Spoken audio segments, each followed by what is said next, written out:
जय श्री कृष्णा दोस्तों। आपका कर्तव्य है केवल कर्म करना, परंतु उस कर्म के फल की चिंता ना करें। कर्म करते समय कर्म करने में ही लगे रहें, फल के बारे में चिंतन ना करें, क्योंकि फल हमारे कर्मों के आधार पर स्वतः ही आएगा। उदाहरण के रूप में आप सोच सकते हैं कि एक छात्र जो एक महत्वपूर्ण परीक्षा की तैयारी कर रहा है, छात्र मेहनती तरीके से पढ़ाई करता है और केवल परिणाम की चिंता किए बिना अपनी पढ़ाई पर ध्यान केंद्रित करने की कोशिश करता है। इस प्रकार कर्म करने के निष्काम तरीके से छात्र अपनी पढ़ाई पर ध्यान केंद्रित कर पाता है और अच्छे परिणाम आसानी से प्राप्त करता है। क्रोध को नियंत्रित करना और विचारशीलता बनाए रखना महत्वपूर्ण है, क्योंकि यह हमारे विचारों और निर्णयों को प्रभावित करता है।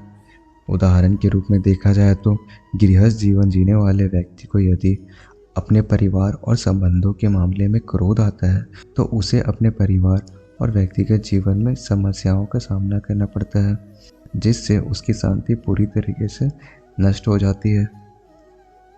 दूसरा उदाहरण, एक व्यापारी जो अपने काम में क्रोधित हो जाता है वह अक्सर गलत निर्णय लेता है और नुकसान की ओर बढ़ता है।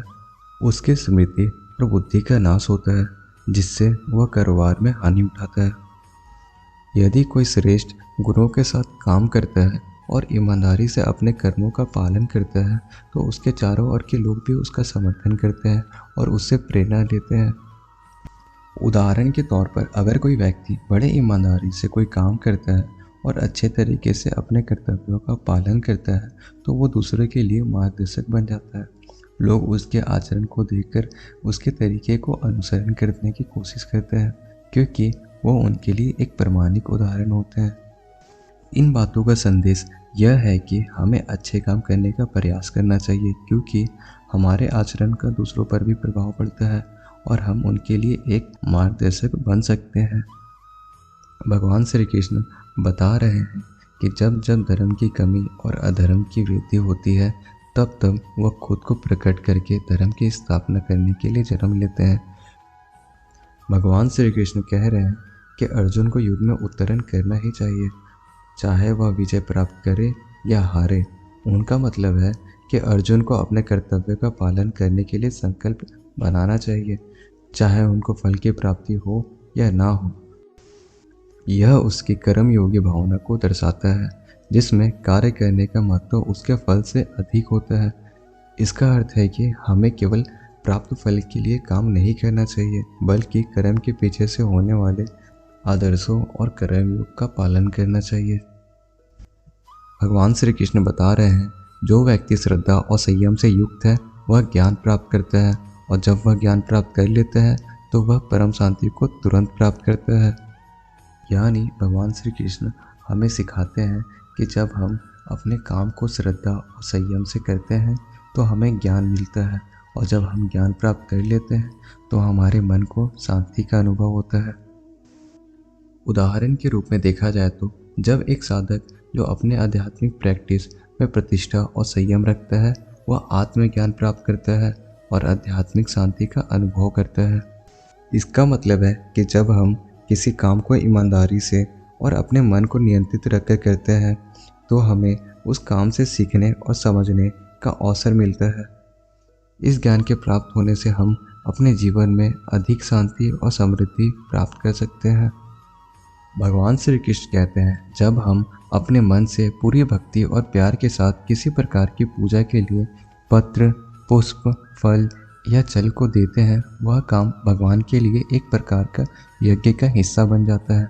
तो भगवान इस प्रेम और भक्ति को पूर्ण रूप से स्वीकार करते हैं। और जब कोई व्यक्ति गरीबों को खाना, पानी और आवश्यकताओं की वस्तुएं देता है तो वह भी भगवान के लिए ही सेवा कर रहा है। इस तरीके से भी वह भगवान के प्रति अपना प्रेम और भक्ति दिखा सकते हैं। समय के साथ हालात बदल सकते हैं और हमें यह समझने की क्षमता होनी चाहिए कि क्या हो रहा है और कैसे हमको कदम बढ़ाना चाहिए। सही तैयारी और योग्यता के बिना कोई भी कठिनाइयों का सामना करना मुश्किल हो सकता है। जैसे जल में मिली हुई मिट्टी को जाल के माध्यम से अलग किया जा सकता है, वैसे ही योग के माध्यम से मन को वश में किया जा सकता है। योग करने से मन का नियंत्रण होता है और व्यक्ति अपने उपदेशों को प्राप्त करने में समर्थ हो जाता है।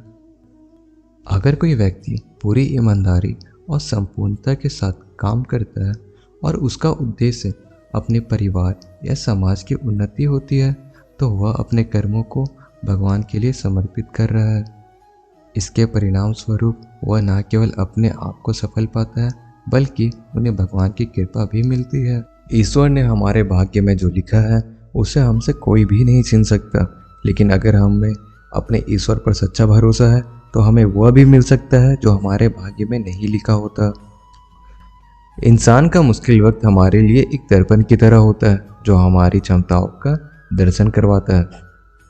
अगर आप जीवन में असफल होते हैं तो आपको दोबारा प्रयास करने से कभी नहीं घबराना चाहिए, क्योंकि जब आप दोबारा प्रयास करते हैं तो आपकी शुरुआत शून्य से नहीं बल्कि आपके अनुभव से होती है। अगर आपको भगवान श्री कृष्ण के ये अनमोल ज्ञान पसंद आए हो तो कमेंट में जय श्री कृष्णा लिखना और वीडियो को लाइक करना ना भूलें और चैनल को सब्सक्राइब जरूर करें। जय श्री कृष्णा।